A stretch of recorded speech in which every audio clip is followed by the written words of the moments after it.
Emyaka 2017 ne 2018 ekkanisa ya Uganda yagiwayo kuba egy'amaka. 2019 ekkanisa ya Uganda esazeewo gube gw'abaana okusobola okubabuulirira era ng'olwaleero ekkanisa egutongozza mu butongole wali All Saints Cathedral mu Kampala. Ssaabalabirizi wa Uganda Right Reverend Stanley Ntagali asinzidde wano n'asaba gavumenti okwongera okuteeka amateeka agawa obukuumi abaana mu nkola kibayambe okukula obulungi.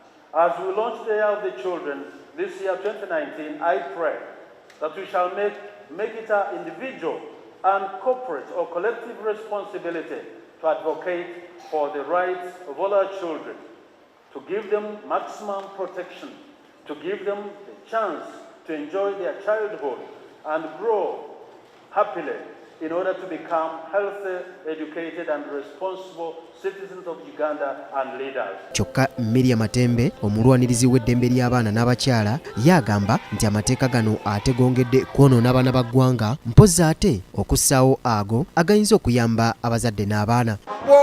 Emphasizing rights of the children ne kigaana abazadde n'abantu ba elders okulaba nti abaana babakuza mu mpisa kubanga batya nti bajja kubakuba kubanga bonoonye rights z'abaana. Tulina okwegendereza wano mu Uganda ku baana baffe kubanga bwe tukopa amateeka gali ag'ebweru, ebweru eyo amateeka galiyo.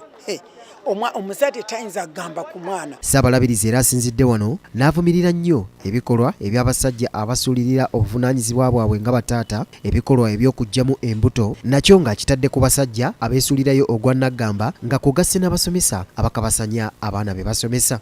Female teachers, people may not believe it, there are female teachers who defile male pupils and students. Stop defiling them. They are your children.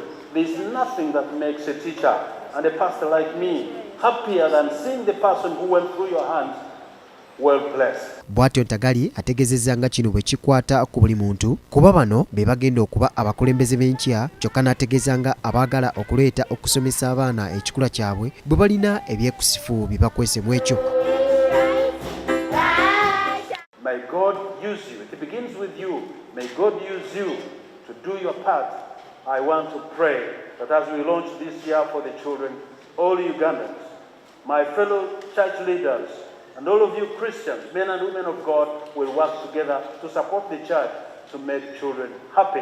Honorable Florence Nakiwala Kiyingi, minisita omubeezi ow'ensonga z'abaana n'abavubuka nga yabadde omugenyi omukulu, akakasizza nga kati bwe bakwataganye ne bannaddiini okutereeza ensonga z'abaana era ng'agamba nti waliwo etteeka erikwata ku baana naddala abo abakozesa abato, gavumenti lyegenda okutandika okussa mu nkola ng'eruma abo abakola ekyo.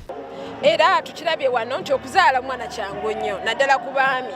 Kuzaala omwana kyaddakiika ntono nnyo naye okumukuza otuuka ku myaka 18 weewali obuzibu obw'amaanyi era buno obuzibu tubutadde mu tteeka era twagala okuddamu okujjukiza nti etteeka lino bw'otaligoberera tujja kujjayo omukono ogw'ekyuma era twagala okujjukiza nti Katonda muteeke wakati w'okuza omwana ono. Ono agamba nti abazadde basaanye bakomye okwekwasa kino na kiri ng'obwavu naye empisa nakyo kikulu era nga Nakiwala aliko amagezi gaawadde bamaama naddala nga tebeekakasa bakitaabwe b'abaana be baba bazadde okusinga okubagaba n'okubasuula mu zikaabuyonjo.